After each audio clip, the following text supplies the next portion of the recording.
we have a guest speaker, guest from being from outside, not from Armenia, from France, Vincent Desroches, right? Yeah. Pronunciation good? Yeah, my French is good. All right, great. Vincent is an expert in cyber governance, and he worked for French National Government Security Agency. He doesn't work there anymore. He works for Expertise France, and with Expertise France, he's part of EU for Innovation East project. And his talk is going to be about cyber and AI threats in Europe. And I'm going to leave the podium.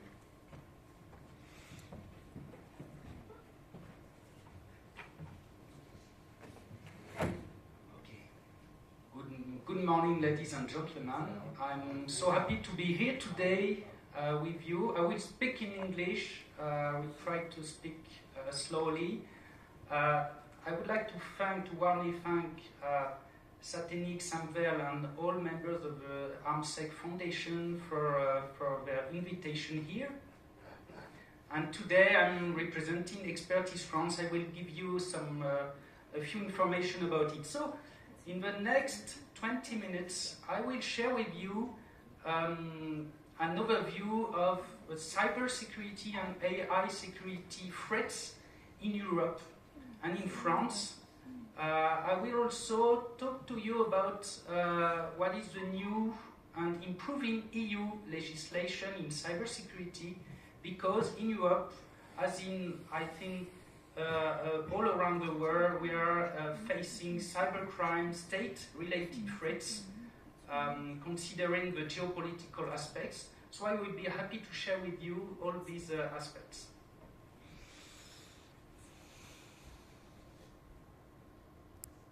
Just a few words, but thank you for the presentation. I've been working around 20 years in cybersecurity, strategy governance, protection of critical information, infrastructure, and secure e-government in the National Cybersecurity Agency of France. I'm also a military reserve officer at the French Cyber Defense Command. So I usually work on cyber defense operations, and I'm here under Expertise France posture for an international cooperation program. I will give you a few words about this very exciting program. So first I would like to share with you very simple matters. I think you will agree that we as public institutions, companies, startups, small and large companies, and even in NGO, we are all exposed to cyber threats. We are facing very organized and agile attackers. If you work in profiling attackers groups, you will see they're organized like companies. They have a recruitment department. They have a technical malware development department. So we are facing very organized attackers and very agile, and as you know, they integrate the new technologies, and we will have a focus on the AI-driven ransomware, for example, attack. All these attackers groups, they always want the same. They want to win money. They want to disrupt your infrastructure or your services. They want to spy you for economic reasons, for intelligence reasons, or sometimes they want to make political destabilization. They want to influence your democracy. I wanted to share with you this kind of information. I think you know about it. It shows how much cyberspace is a jungle. When you use your smartphone to download an application, you will have sometimes some malware inside applications. And look, 2.36 million fraudulent applications Google had to block on the platform. And if you are a lover, for Valentine's Day, for example, you will find some marketplace, some fake websites to make you fall in a trap. Then, what is the threat landscape in Europe? So I use two main reports. One is from the ENISA. ENISA is the European Cybersecurity Agency. And I use also the French CERT report on threats. In Europe, who is targeted? Around 30% of assessed attacks were against public administration. Public administration is municipalities, ministries, foreign affairs ministries, defense. So 40% of institutions that were targeted was public administration. And then the second sector targeted was the transport sector, so public transport.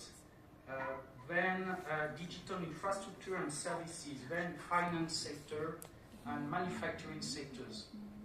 40% of attack against public administration is linked to state-related or ideology-driven attack.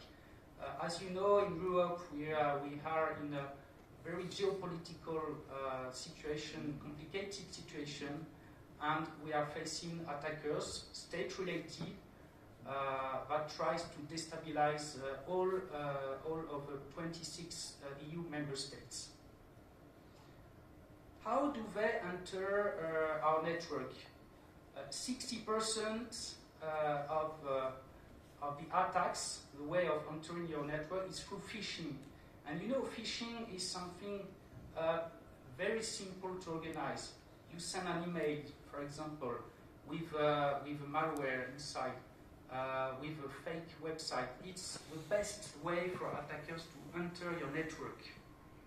And using AI, you can now do phishing as a service attack. Ransomware remains the most impactful threat in the EU. I think in Armenia you're facing ransomware attack. In the European Union, it's the same. Ransomware attacks are not only from cyber criminal, it can be from state-related attacks. And in France, I wanted to share with you that digital service providers, software editors, consulting firms, and law firms are particularly targeted. Why? Because they have so many interesting data, information, and the attackers are very happy to have strategic information through digital service providers or law firms. Then in France we have more and more sophisticated and specialized social engineering. I will show you in the end of my presentation something funny about how some researchers were able to counter some social engineering attack.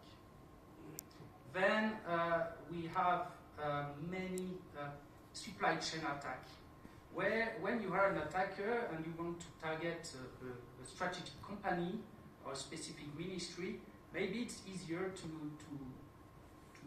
to attack a service provider.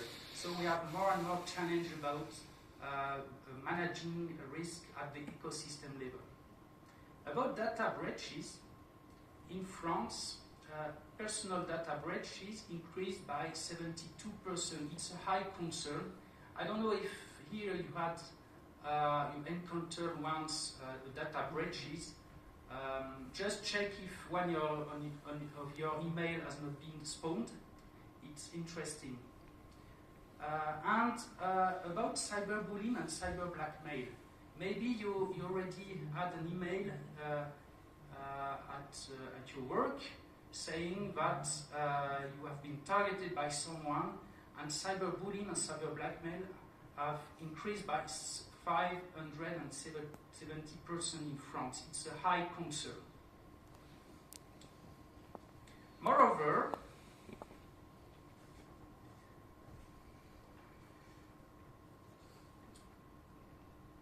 our cyber defense team, when they go and do cyber digital forensics, they realize that poorly managed multi-factor authentication plus weak passwords plus insufficient segmentation in the network, you will have a compromise.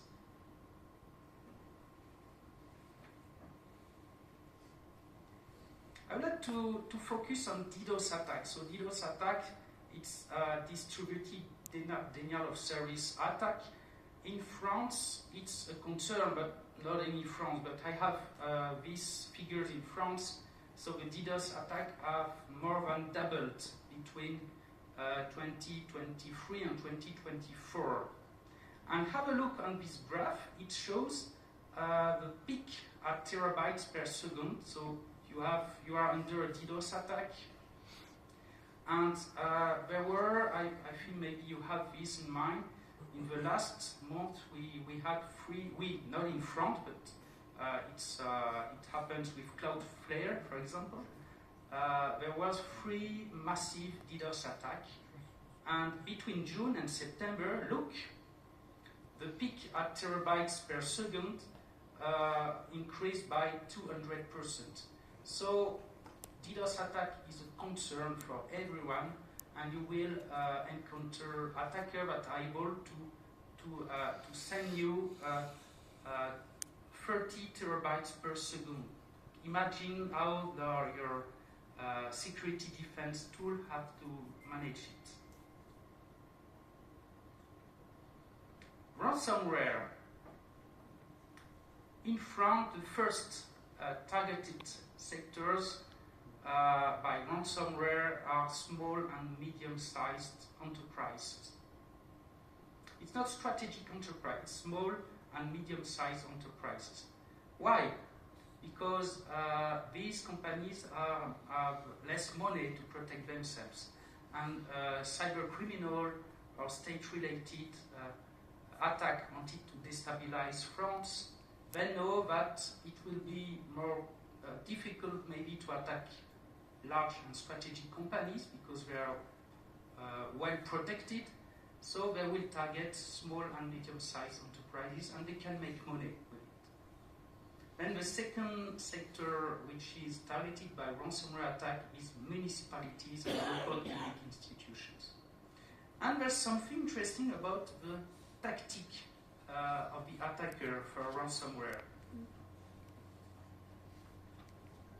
A few months ago, between the initial compromise of a network, the deployment of the ransomware and encryption, and the ransom demand, you had around several days to several weeks before you had the ransom demand. Now, how many times? It's some hours. So this means that in the cyber attacker tactics, the speed of executions has increased, and now you have a narrow window to detect and respond to these threats. So you are under pressure, under pressure, under pressure. I will now give you some feedback about artificial intelligence cyber attack and concerns. I think that if you have a look on what's happening, you will see many examples now of AI systems being used as an active attacker. So AI is your friend to develop malware, to power attacks. And we have some examples of AI models which are themselves being compromised and manipulated. We have to remember, if you are an attacker, the best way to enter your network, to exfiltrate information, to spy, is using legitimate access, using legitimate channels. So if you have a company which makes decisions based on AI, maybe the perfect way to attack is to change and to compromise the AI model. What are the risks? And look, the objectives of malicious actors, they don't change. Money, spying, disruption, destabilization, it's the same, but the methods they use, the TTP, tactic, technique, and procedures, they evolve.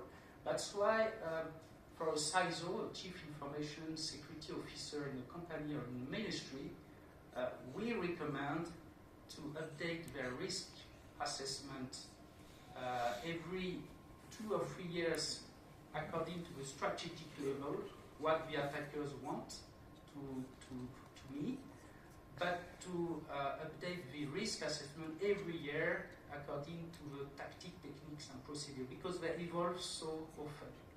Here you have three examples of scenarios using AI. The number 1 and number 2 are scenarios of attack using AI to improve the attack, to make the attack more sophisticated and more focused on the system. The third one is interesting, and I think it's a real challenge.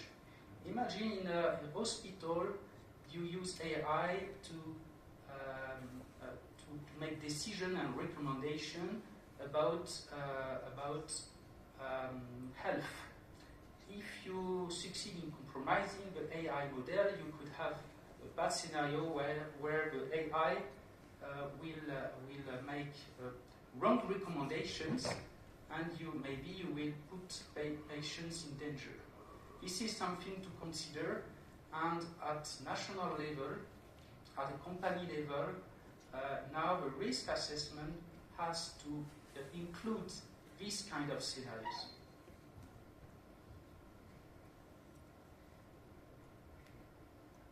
These are some examples of what we can find about AI-driven attack.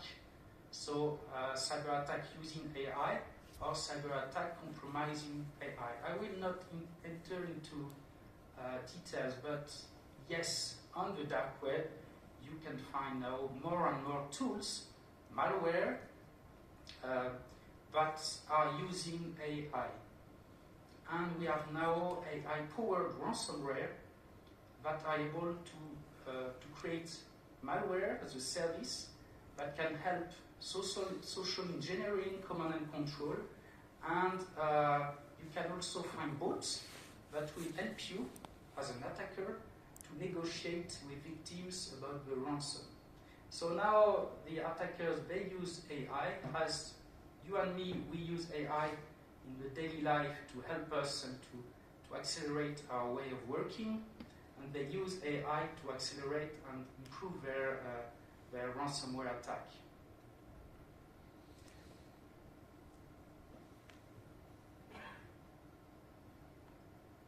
I would like to share with you now what could be maybe good guidelines for policymakers and executive risk managers to build a cyber AI shield in a company or at national level. What could you do?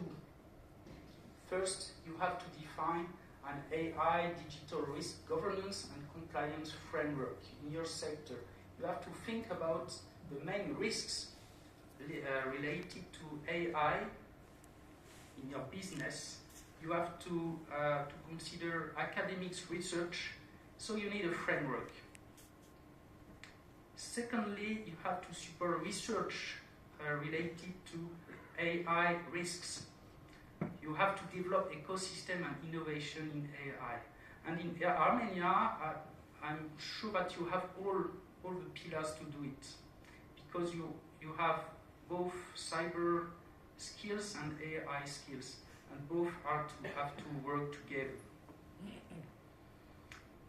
If we talk about research, it's important to understand how an AI model can be corrupted, can be compromised, how to put some watchdogs measures to prevent AI to be corrupted. So it needs research. Then you need to develop some certification framework, for example, to certify that AI model is secure using some specific requirements. Promoting best cybersecurity practices is very interesting and important. That's why, for example, today's conference, it's a good example of promoting what to be done to protect companies and sectors against AI cyber attack. And the last one is, it's a recommendation. We need to foster dialogue between the cyber and AI actors, meaning that the cybersecurity experts and the AI experts have to work together to build security all together at national and international levels.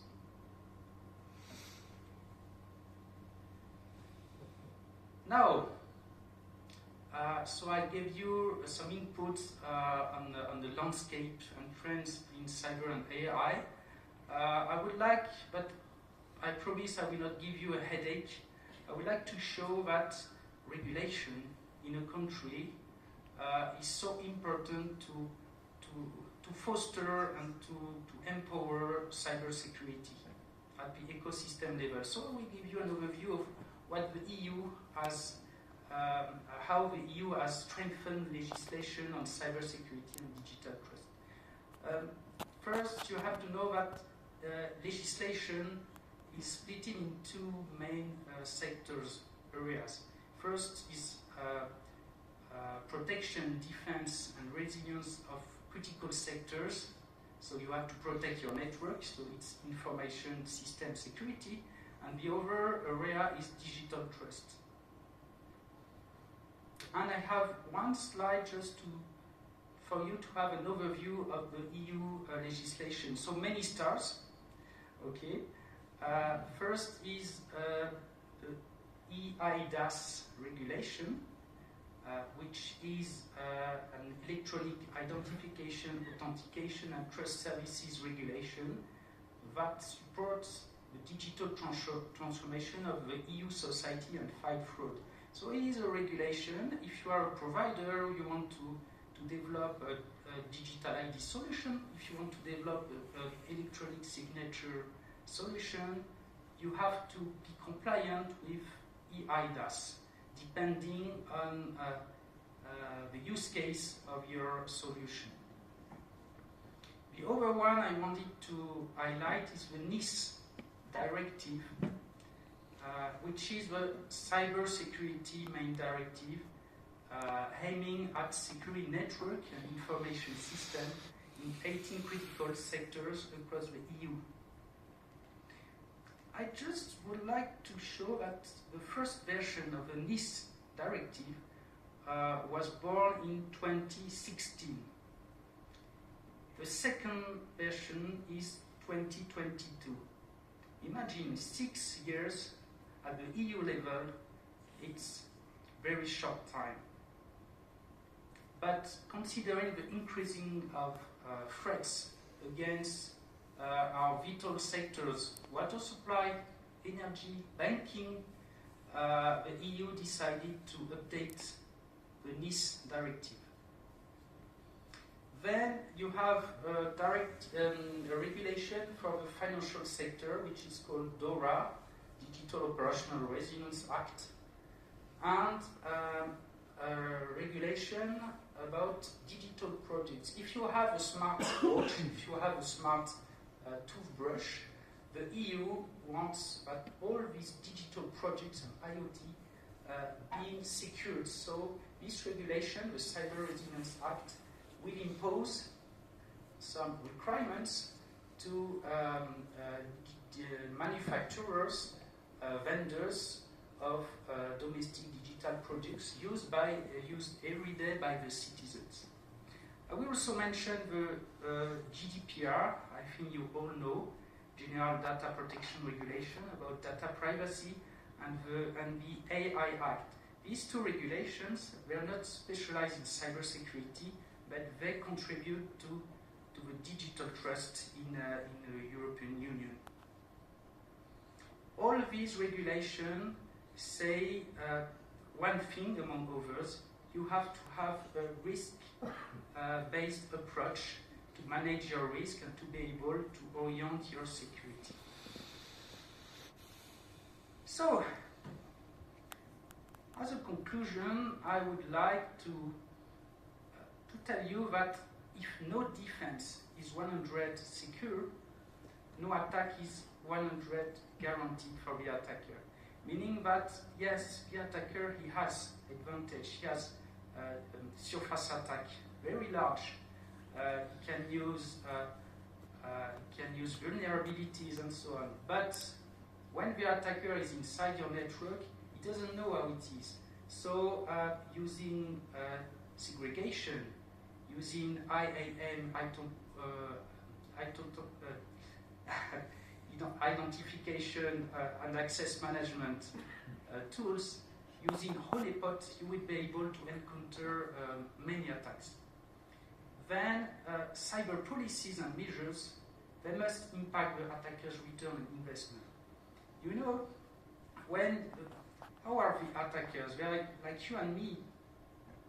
They have work, they have family problems, and so on. So if they are preparing an attack since many months, and you are capable to make this attack more and more difficult, they will stop. So you have to impact their return on investment. It is important. So all the policy and measures you will put to protect your organization has to make the attack harder and harder, and you will see the attacker will attack another sector. I would like to highlight that cybersecurity laws and strategies, they have to stimulate the ecosystem and have to drive innovation. And yes, a risk-based approach is key to achieving this. So you have to start with a risk assessment. And if you don't have any framework, I can tell you, use the EBIOS Risk Manager framework, which is a risk assessment and risk management framework compliant with ISO. Something funny, I think, 2 or 3 days ago, you know Lazarus Group, you know, APT 38, where are they from? Where are they supposed to be from? North Korea. North Korea, okay. I have nothing against North Korea, but they are supposed to be from North Korea.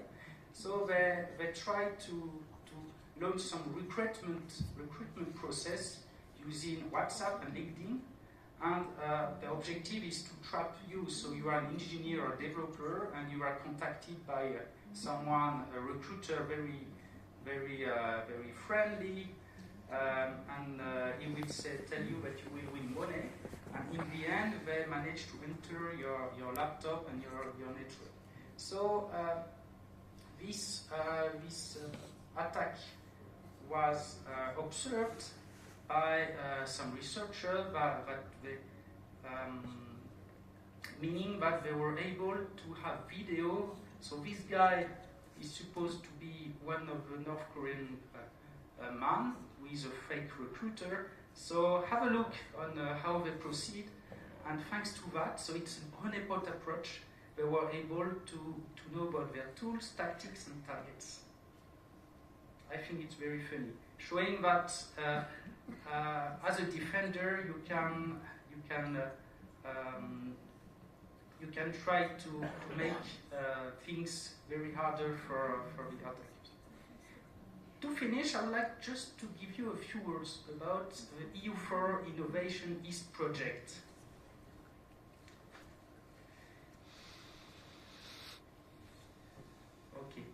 So the EU for Innovation is a project funded by the European Union, co-funded by the French government and implemented by Expertise France. Expertise France is an international cooperation agency of France, and it's an exciting project and very interesting because this project aims at strengthening the competitiveness and maturity of the startup ecosystems in some specific sectors. And good news, cybersecurity is one of the sectors, one of the pillars covered by the project. Meaning that in a few months you will have some incubation acceleration programs for Armenian companies, and I would like you, if you are service providers in cybersecurity or AI, if you are an editor, if you are a startup, an innovator, please come to us today because we want to know you, we want to know and better know the ecosystem of cyber actors in Armenia, because maybe you could enter this project. Maybe Nejde or Arto, are you here? Yes? So you have a team, a local team in Armenia, so please come to us and we would like to know you better. Thank you for your attention. Thank you very much. And since we are running out of your time, we will take just one question. Yes? One question, one quick question. First person to raise the hand comes to me. No, if it's not quick, then I'm going to next person. It should be quick. And question. Hello, my name is Manet. Nice to meet you and thank you for your presentation. The question is, we know that we are living in AI hell right now, especially cybersecurity professionals, and AI is here, there, and all the platforms are integrating AI agents, tools, etc., etc. So, do you know, or maybe you can recommend some best practices or frameworks that we can aggregate the data or make some cybersecurity best practices and techniques to have at least visibility and somehow manage them? Thank you. Okay, thank you for a question straight to the point. You will find, since some months now, you can find, yes, some framework. I'm talking about what I know, but you will find on the French agency websites some recommendation on how to secure AI LLM model when you are developing AI, when you are integrating them.